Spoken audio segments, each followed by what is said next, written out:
सुबह का सन्नाटा, मुंबई की वो खामोश गलियां और फिर अचानक गोलियों की गूंज, एक ऐसी आवाज जिसने सिर्फ एक इलाके को नहीं बल्कि पूरे देश को झकझोर कर रख दिया। ये कोई आम घटना नहीं थी। ये हमला था बॉलीवुड के सुपरस्टार सलमान खान के घर के बाहर। और अब इस मामले में कोर्ट में जो खुलासे हो रहे हैं, उन्होंने इस पूरी कहानी को एक नया और खतरनाक मोड़ दे दिया है। दरअसल 14 अप्रैल 2024 की सुबह करीब 5 बजे का वक्त था। आमतौर पर यह वो समय होता है जब शहर पूरी तरह जागा नहीं होता, लेकिन उस दिन मुंबई के बांद्रा इलाके में स्थित गैलेक्सी अपार्टमेंट के बाहर जो हुआ, उसने हर किसी को हिलाकर रख दिया। शुरुआत में सब कुछ सामान्य लग रहा था, लेकिन कुछ ही सेकंड में हालात बदल गए। गवाही के अनुसार अचानक पटाखों जैसी आवाज सुनाई दी। पहले तो वहां मौजूद सिक्योरिटी स्टाफ ने इसे हल्के में लिया। उन्हें लगा कि शायद किसी ने पटाखे फोड़े होंगे या कोई सामान्य शोर होगा। लेकिन जब कुछ देर बाद सीसीटीवी फुटेज चेक की गई, तो जो तस्वीर सामने आई उसने सबको चौंका दिया।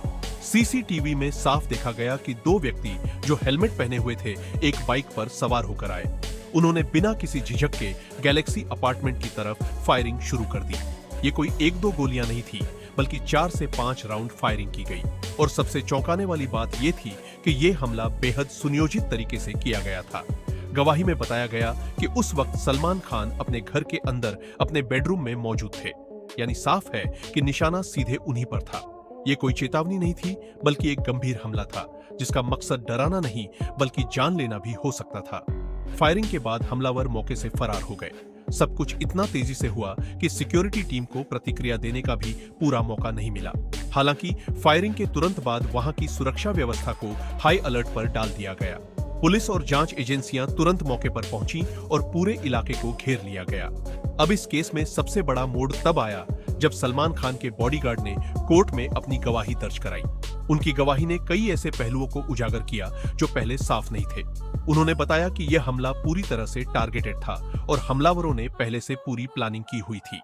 गवाही में यह भी सामने आया कि इस घटना से पहले ही सलमान खान को धमकियां मिल रही थी। खासतौर पर लॉरेंस बिश्नोई गैंग का नाम बार बार सामने आ रहा था। इसी खतरे को देखते हुए सलमान खान की सुरक्षा पहले ही बढ़ा दी गई थी और उन्हें Y+ सिक्योरिटी दी गई थी।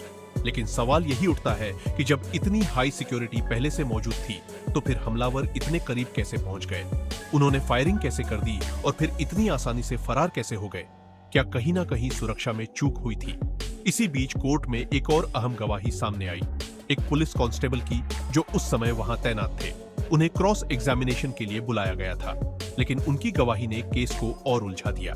डिफेंस की तरफ से सवाल उठाया गया कि ये कांस्टेबल घटना के समय मौके पर मौजूद थे भी या नहीं, क्योंकि उनका बयान घटना के 2 से 3 महीने बाद लिया गया था। ऐसे में यह सवाल उठना लाजिमी है कि इतने समय बाद दी गई गवाही कितनी विश्वसनीय मानी जाए।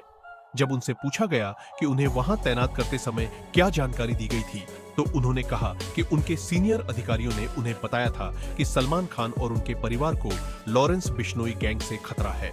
लेकिन जब कोर्ट में उनसे यह पूछा गया कि वो सीनियर अधिकारी कौन थे जिन्होंने यह जानकारी दी थी, तो वह कोई स्पष्ट नाम नहीं बता पाए।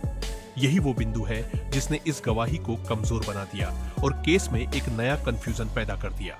अब सवाल ये उठता है कि क्या यह गवाही भरोसेमंद है? क्या इसमें कोई चूक या दबाव का असर है, या फिर यह सिर्फ एक अधूरी जानकारी है? इस पूरे मामले ने सिर्फ बॉलीवुड ही नहीं बल्कि पूरे देश को झकझोर दिया है। एक सुपरस्टार जो पहले से ही खतरे में था, उसके घर के बाहर इस तरह की घटना होना सुरक्षा व्यवस्था पर बड़ा सवाल खड़ा करता है। फिलहाल पुलिस इस मामले की हर एंगल से जांच कर रही है। हमलावरों की पहचान, उनके पीछे का नेटवर्क और इस पूरे हमले का मास्टरमाइंड कौन है, इन सभी सवालों के जवाब तलाशे जा रहे हैं।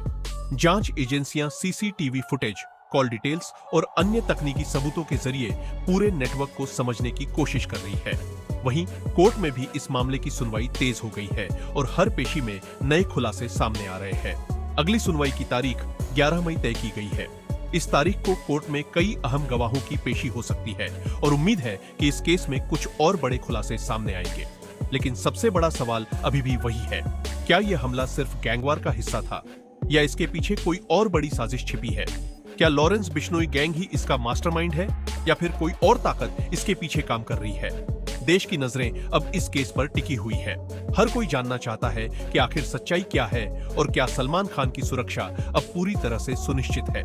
फिलहाल यह मामला सिर्फ एक फायरिंग केस नहीं रह गया है, यह बन चुका है एक हाई प्रोफाइल मिस्ट्री जिसमें हर दिन एक नया ट्विस्ट सामने आ रहा है। आने वाले दिनों में कोर्ट क्या फैसला लेती है, जांच एजेंसियां क्या खुलासा करती हैं और इस केस का असली मास्टरमाइंड कौन निकलता है, यह देखना बेहद दिलचस्प और अहम होगा।